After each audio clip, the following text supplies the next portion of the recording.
The 2022-2023 Atlanta Hawks season preview is here with draft season. Please like and subscribe, leave comments, 5 stars on anything you're listening to, especially on that YouTube. We're gonna run it up on here for this NBA year.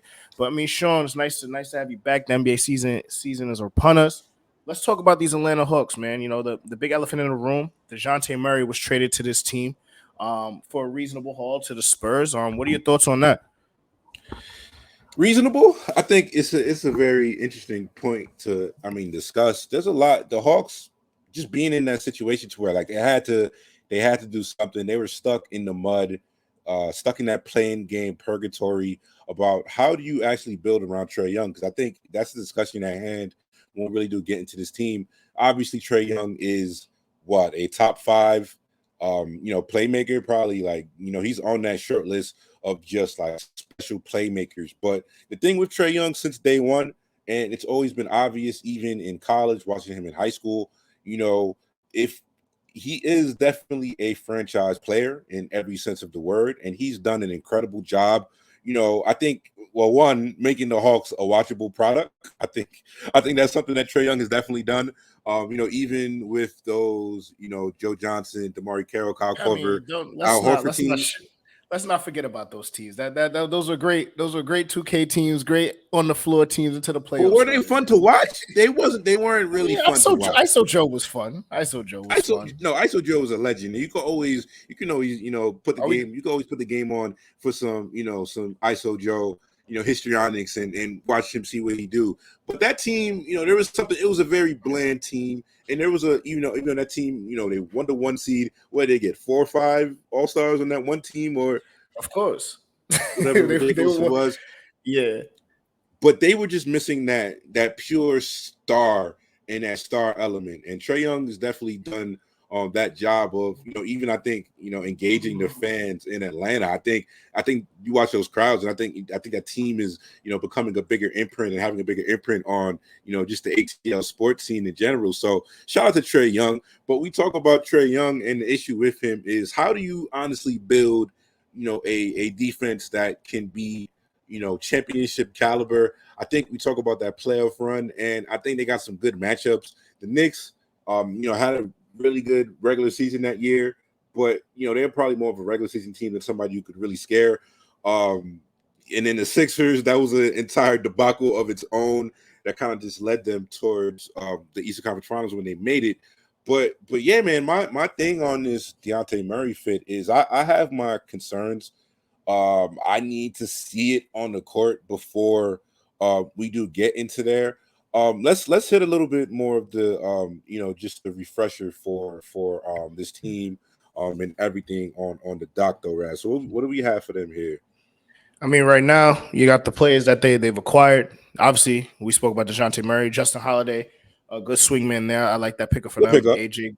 AJ Griffin, number 16th overall pick, was pretty high on him in the pre-draft process.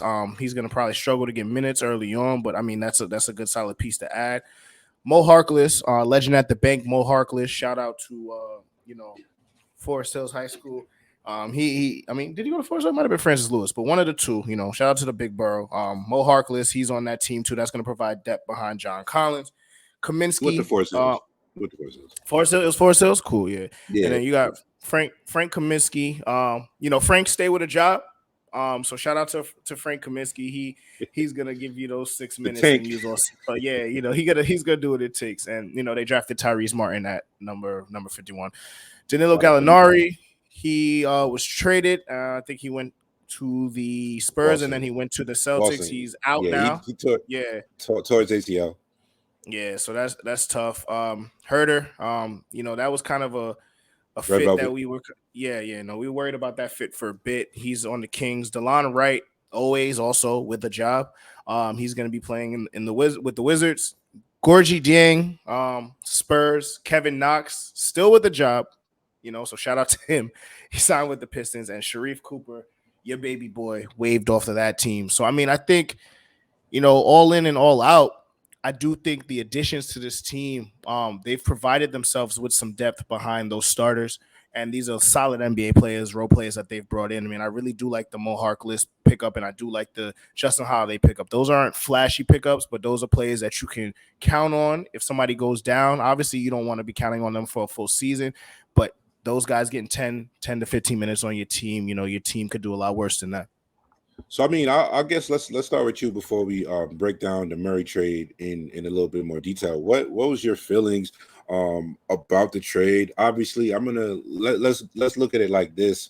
I think the biggest deals of the offseason, NBA offseason so far, is definitely Dejounte Murray going to the Hawks, Rudy Gobert going to the Timberwolves, Donovan Mitchell to the Cavaliers. I think those are basically the top three biggest trades of the offseason. If you want to throw in Brogdon in there as well, it's probably like a distant fourth in terms of relevance.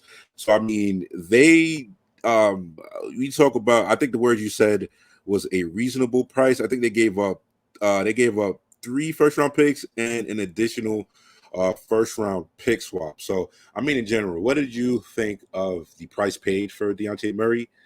And I think just overall, what do you foresee for the fit here with, I think, the Dejounte Murray, Trey Young backcourt? I mean, I don't think the price was crazy. I think, after Rudy Gobert kind of reset that market, right? I think it was before. I think that trade was before. It was, but I'm saying now when you look at it in that lens with what they got for Rudy, what people wanted after that. I mean, I think the value on that was pretty good. In terms of fit, like you said earlier, I'm concerned. And not concerned as in I don't think it can work, but I just have no concept of how it will work until I see it on the court. I think Dejounte can play off the ball, right? But he's somebody that I feel would be better with the ball in his hands. Trey Young has the shooting ability to play off the ball, but 1,000% of what he does is his ability to really have the ball on the string, set up the offense. So, I mean, I think they now have 2 very capable ball handlers, and they've bolstered their defense on in that backcourt just because obviously Trey isn't the greatest of defenders, and Dejounte, boasts that length, and he's shown such great defensive upside. I think that kind of helps there. So you'll be able to put him on some of those ones that have terrorized the Hawks from before. But I mean, offensively, I would love to see how they gel, because those 2 are going to control the majority of the touches. Hopefully lobs to Collins and Capela, but Hunter doesn't need the ball as much. So it's really going to be their show. I just need to see how they divvy it up. Yeah, I think that's the supreme question here. And I think, just going back into the biggest moves of the offseason, and trying to compare it to the price paid for Rudy Gobert. And I think obviously the Donovan Mitchell trade, because I think I think he's a clear probably tier or 2 above even a Dejounte Murray in terms of what we can expect for him. So I think that price is a lot easier to swallow. But yeah, I'm just trying to toggle between the price paid for Murray and Rudy Gobert, because I feel like a lot of people, I think some people have been a little bit more receptive to the price paid for Dejounte Murray, but I just think in general, even for the concerns that somebody like Rudy Gobert has with the playoffs, I think he also is just production level in a different tier and stratosphere than Dejounte Murray is, even if I know Dejounte Murray had an incredible season last year. And I'll get into him a bit in a second, because I do think he's definitely shown a lot of improvement over the course of his career. I think a couple things with him early in his career, strangely struggled finishing around the basket. I think he was really good finishing around the cup. I think just getting the additional strength for him actually just took him to that next level. But the Hawks in general last season, they had a defensive rating of 113.7 points allowed per 100 possessions, which basically was 26th in the league, of the 26th best defense in the league.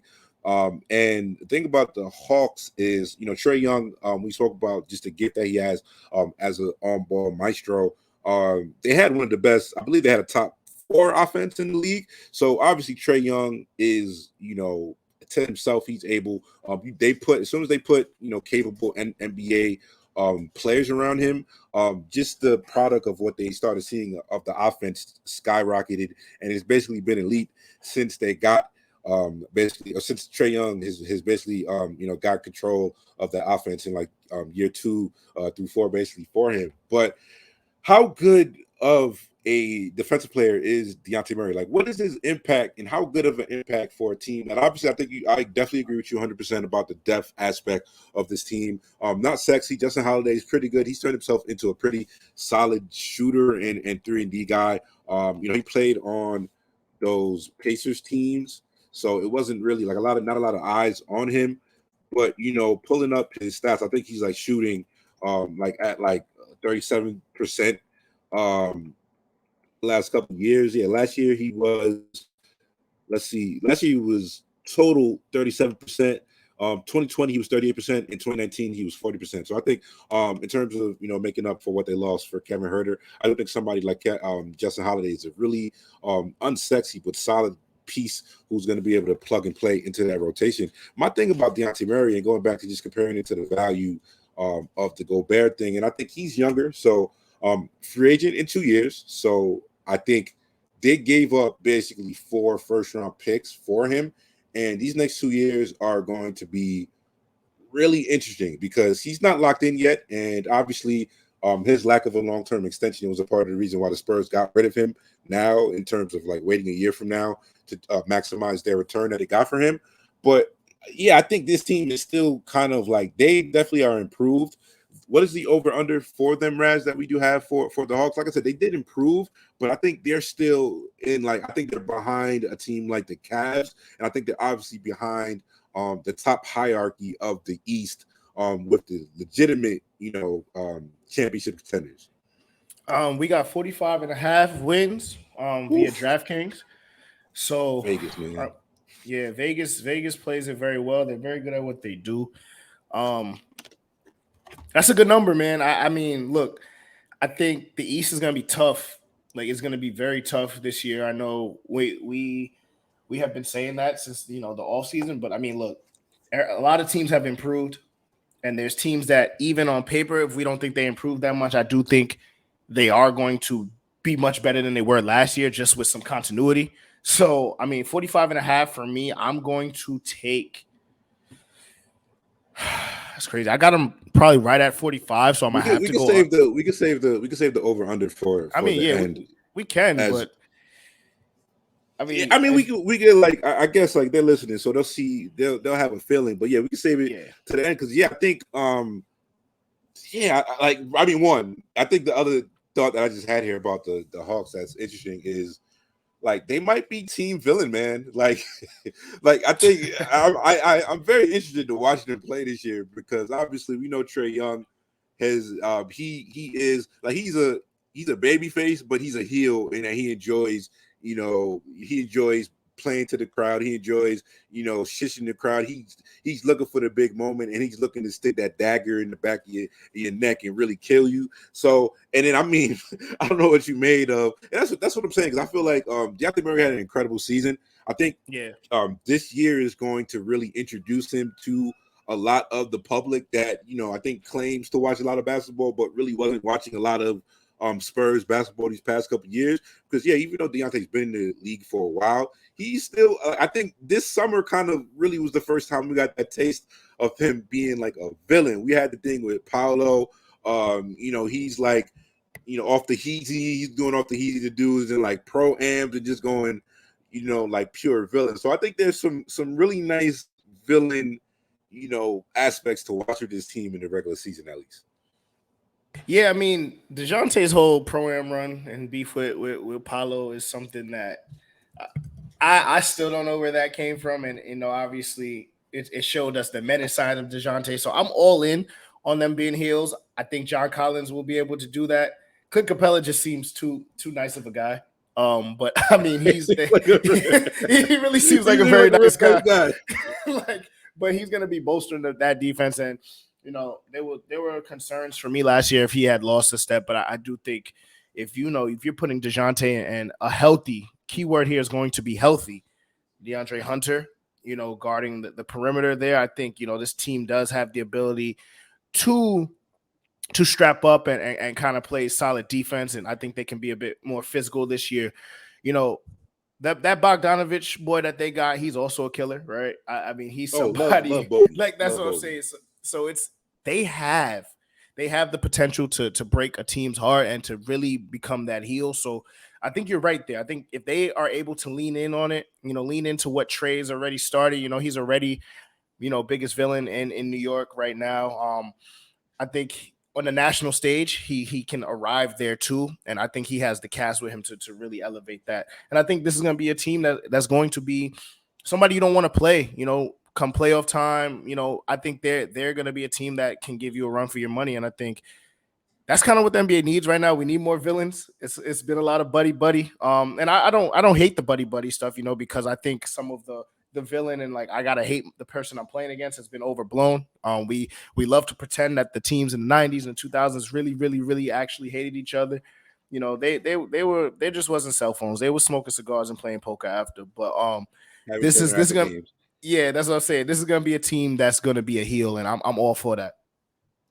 Yeah, so I think staying finishing up on Murray, my last thing, because like there's the thing about the fit with two ball dominant guys and where it gets a little tricky, because obviously Trae, I guess this is where we're going to see, because we talk about how good, what is the upside, and how do you really maximize what Trey Young brings on offense. And yeah, we do obviously heliocentric is become that NBA team building buzzword when you have one of the best ball handlers, the Hardens, the Lukas, the Trays, the LeBrons. These guys, they're such good decision makers, and they're able to create and generate in the half court quality looks consistently for a reason. There's a reason why coaches just put the ball in their hands and say go to work.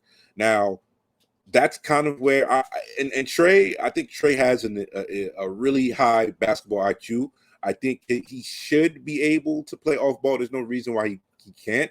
And Dejounte, to his extent, also, even though he's somebody who he was able to put up a lot of triple doubles, and I think a lot of the success that he had isn't. And I don't mean this as a slight, because I'm a huge Russell Westbrook fan, but his success and some of the value numbers that he accumulated was due to him having the ball in his hands a lot. So there's going to be a huge adjustment period to being able, and I've seen it. I went back, in preparation for this breakdown, went back and watched some of Dejounte's off-ball stuff.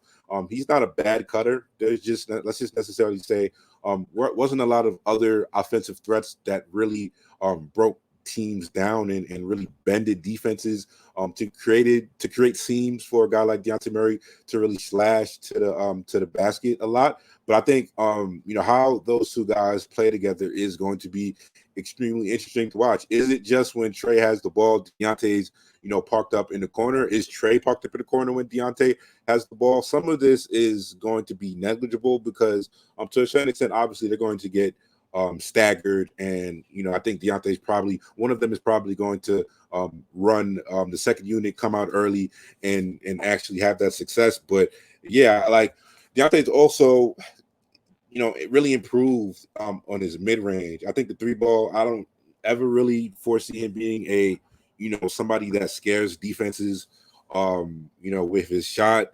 Last year he shot 28% on pull-up threes and 29.5 on corner threes last season. So that's a shot that teams are going to give up. I also do think when he is breaking teams down in isolation, I'm not really going to if Dejounte Murray is going to kill you with the mid-range, I can live with that. That's not really something that I'm afraid of, or anything that I'm really going to lose sleep of. If Dejounte Murray is hitting you up for, if he turns into the guy that's hitting you for 20, 25 points a night, and he's killing you on the mid-range, and he's developed into a really strong float game, that's not really going to bother me. So it's going to be one of the most interesting just elements and wrinkles of the season to watch with these two guys. So I mean, anything else? What else sticks out to you? What other questions, lineup inquiries, some of the young guys that they have in the roster? What else sticks out to you on this Hawks team? I mean, I think I brought it up earlier, but I'm just looking at the depth chart as the one that we created. Obviously this is not official, but I mean, just the depth, man. And this is a team that has players that are some long-term projects bolstered by some KG veterans. And I mean, I think they have everything they need to be successful. If we're starting to talk about, how deep of a run can this team make? Right now we have the title odds by DraftKings at plus 4,500. I think this is higher than it would have been last year. If we can go back and check that, I totally think this is a better team.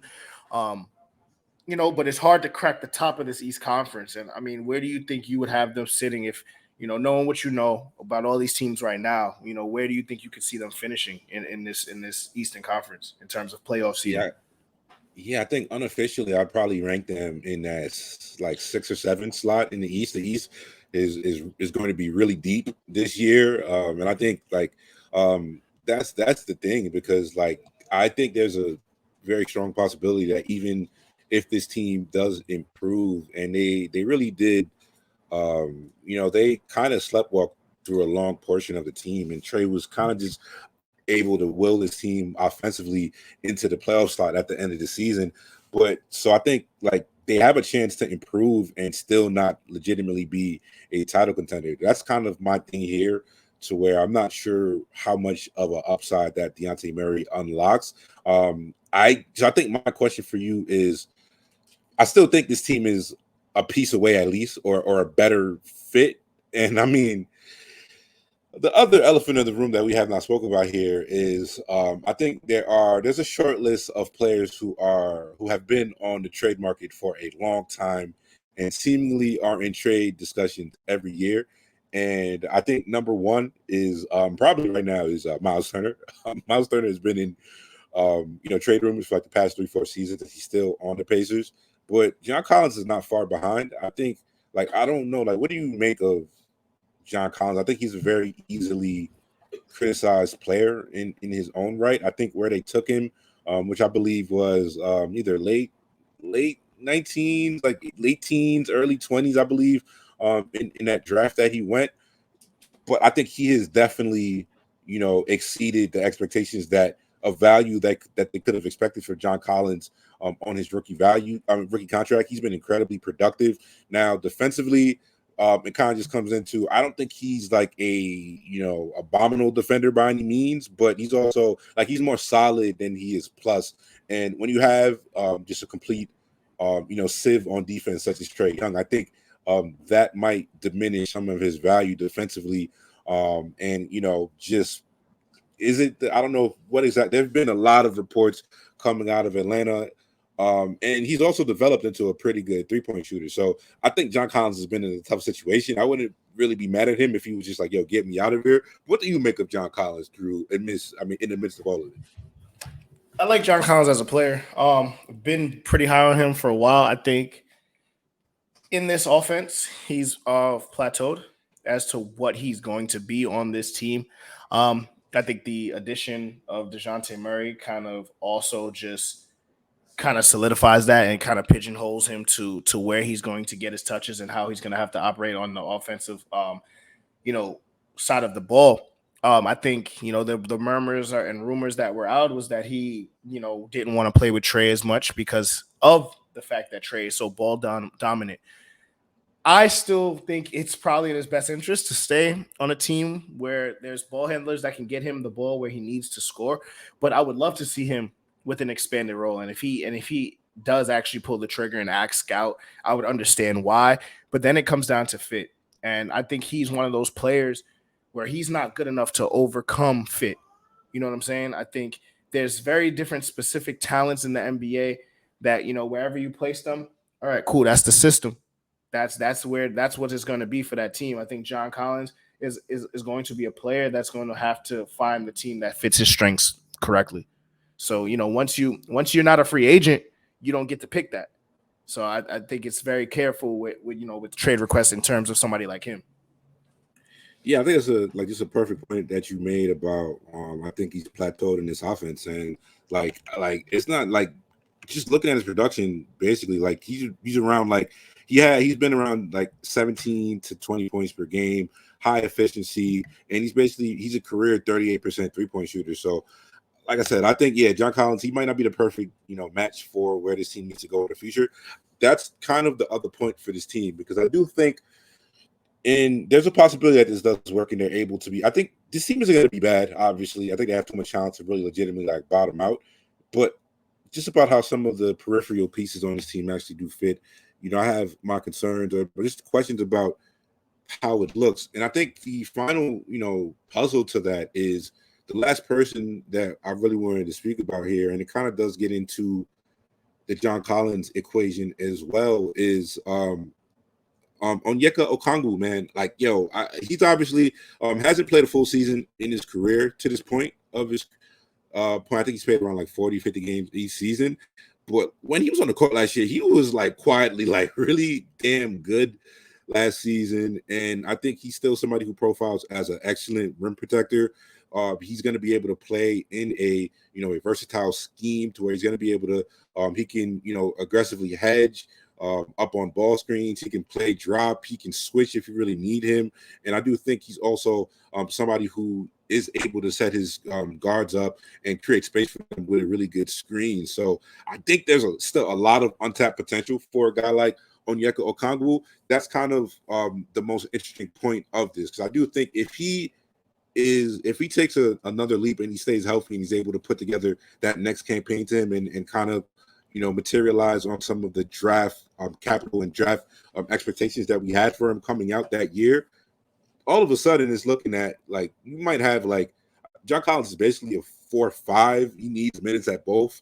He can play both, but like defensively, you might even be able to, even though he's not like the best defensive rim protector, but he's somebody who can, play minutes at the 4-5. There's definitely a logjam there. So it'll be interesting to see what happens. If you were Travis Slink, president of basketball operations GM for the Hawks, and let's say, because I think where this team is kind of lacking, and as much as I do like Bogey offensively, I still think he might need to be pushed down a bit in the pecking order just to really maximize another level and trying to get this team into the top half of the league. So, I mean, let's say you had to move one of these guys on this team in terms of,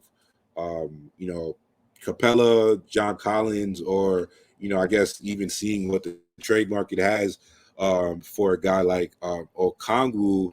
Like, how would you really, because I think they might be able, if this, honestly, going all in, which the Hawks have done, if this like sputters mid-season or even by the trade deadline, like it could get ugly just in terms of like, GMs could get fired, people could start losing jobs. Nate McMillan probably doesn't have job security for another disappointing season. And, Capella is signed for an additional 2 more seasons, basically at basically $43 million for this season. And yeah, John Collins is also signed for 2 more years and a player option. So, I mean, Okongwu, like I said, he's going into year 3. So next season, he has another team option, and then he is extension eligible in 24-25. This team also has the possibility to become really expensive when you have Trey Young, who's going to be on the Supermax. Dejounte's going to be in the Supermax. If you keep John Collins around, he's on a $20 million contract. If you had to pivot, how would you pivot and maximize the existing talent on this team? That's a tough question. I mean, because like we come into these conversations all the time about some of these teams. It's like, they've hit this glass ceiling. I think this is a team that could benefit, from a defensive stopper. I think if you're somebody if you're gonna get off of John Collins, right, and if you're able to move him, I think you need to start looking at a power forward wing. that it has to be. I think it has to be another wing. I think because, like I said, I think my thing, and I'll let you finish. Not to cut you off. That's kind of when I think about this. That's kind of the intriguing part about it, because Dejounte Murray is, a great defender, but I think we have to kind of put that into perspective. The kind of defender he is, because like I don't think he's just this like. There's a perception about him defensively that he's just this, on ball wing stopper. I don't think that's not necessarily like he's a really good defender, but he's also not. When we talk about the importance of like say rim protection first, like guard defense, that's why like the impact that he's definitely gonna have an impact defensively. He's gonna cause a lot more havoc, play in the passing lanes, get steals, get deflections. He's going to do that. But there's still going to be ways to really attack this defense. Trey's still on the court. So there's still like offensive teams are way too just complex, and they know how to get, a favorable matchup and find a guy to really attack on the floor, even in the playoff setting, but even in the regular season, teams, if you put in Trae on a two guard, on your average run of the mill, like an average two guard, like the two guard's probably going to feast on Trae still. So like, yeah, I think Dejounte Murray is a really good defender, and I think a lot of his he can play point of attack, but I think there's still a way to attack you defensively, and like when we just going back to the original conversation of like the Gobert value versus like Dejounte Murray. Gobert, like by his lonesome, has been like a top 5 defense. Dejounte Murray is not that. They were, like I said, the Hawks were 26th in defense last year. Do I think he's enough to get them out of the 20s? Yeah, but like how, like if you have like a top 5 offense and like a top 20 defense, it's not really a true title contender. Which all in move like that, all in trade, which that has to be, at that point you think you can win multiple playoff series on a yearly basis at that point. Yeah, just listening to that, I think you do, if you can get a wing, that does make sense for them. I think Hunter is somebody where I think I'm in love with the potential, not what he's put on the court yet, right? And I mean, in this day and age in the NBA, do you think Hunter is somebody that could slide to the 4 if you get a wing that is what you're looking for? Because it depends on if Clint Capela's not going to be here forever. I don't think they re-sign Clint Capela. So they'll at some point need a big, which is he's still why there for 2 more years at least. He's still there for 2 more years at least if they don't trade him, like we said. Yeah, I mean, so if they're keeping him, I'm down to get Collins out of there for a 3, a 3 that's going to be a defender, somebody that can also go get a bucket if you want. I mean, John Collins is that talented to where you should be able to get something back in return for him. I think you move Hunter to the 4 and kind of play it out that way. I mean, there's some durability issues there, obviously, but I think that gives this team its best chance of winning immediately without breaking you up too much. Yeah, I'd agree with that. Hunter's played about 30% of his minutes at the 4, and he's listed at 6'8", like 225, I believe. So he definitely should be able to play the 4. The 3 and the 4 are interchangeable. You probably do want a little bit more. I think the next level of upside, even considering or expecting Dejounte Murray, because like that's the tough part. If this doesn't work out well and they sputter, do they offer Dejounte a max extension? It's going to be really interesting to see if they do. But yeah, I think a rangier wing that can, you can throw, because I think they're still going to struggle with some of those bigger wings and slithery wing guys. And there's still going to be a guy to attack. And you still probably need a little bit more, just foot speed and defensive versatility than probably somebody like John Collins does bring to you. So, yeah, I think one of those bigs have to go. So, yeah, and I think my last thing that I just wanted to touch upon for the Hawks, the 2 young guys, AJ Griffin and Jalen Johnson, do they get anything out of those 2 this year? Obviously, I still believe in I think Jalen Johnson has a lot of upside to really untap for him. And obviously, I think AJ Griffin is I think he's a superlative 3-point shooter, one of the best in his class, if not the best. And he put up a ridiculous shooting season. So, you put him next to a guy like, I think 2 guards like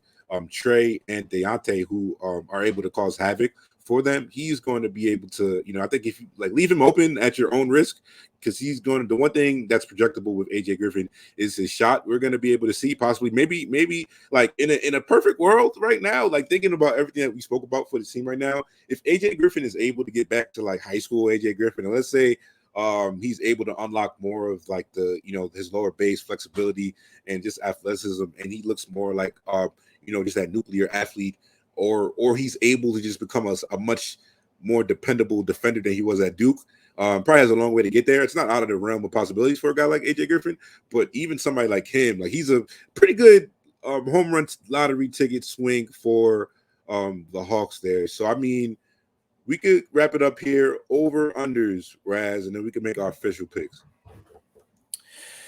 Over under here is, like we said earlier, 45.5. I think for me, yeah, I think for me, I specifically probably have them right at 45. So by that math, I have to go with the under. I hope we're not circling back on this um, in sometime in April and laughing at it, but I'll take the under. Yeah, that's the thing. I think, like I said, the defense for this team is it's gonna remain to be seen. Like I said, everything I've said about, I'm gonna agree with the under, but I do think Dejounte Murray is gonna have a pretty good sizable impact on this team. But by himself, is he enough to really take this team into the top half defensively? I'm not. I really wouldn't bet on it until I see it. And I think there's enough questions for me to see them in that like 44 win range. So yeah, I'm gonna take the under for the Hawks. I'm not really in love with it. I wouldn't like bang the under and say this is like a lock or anything. There's definitely upside. You know, Trey Young is probably really good, regular season player for his own right, and he's going to be able to drag this team in. I think on a lot of nights they're just going to be able to out talent some teams, and they're going to be able, they're going to really be trying to win on a night to night basis. So I think that'll wrap us up. Unless you have any other final takes on the Atlanta Hawks, Raz. No takes on them. I got to stay true to the home team. So I'll say Trey Young, fuck Trey Young. But other than that, this is going to be a good villainous team. And yeah, I mean, I can't wait to see how it gels or how it doesn't, and we'll be here on the other side of it to recap that. So, Draft Season Podcast. Remember, like, subscribe, run it up. We are back.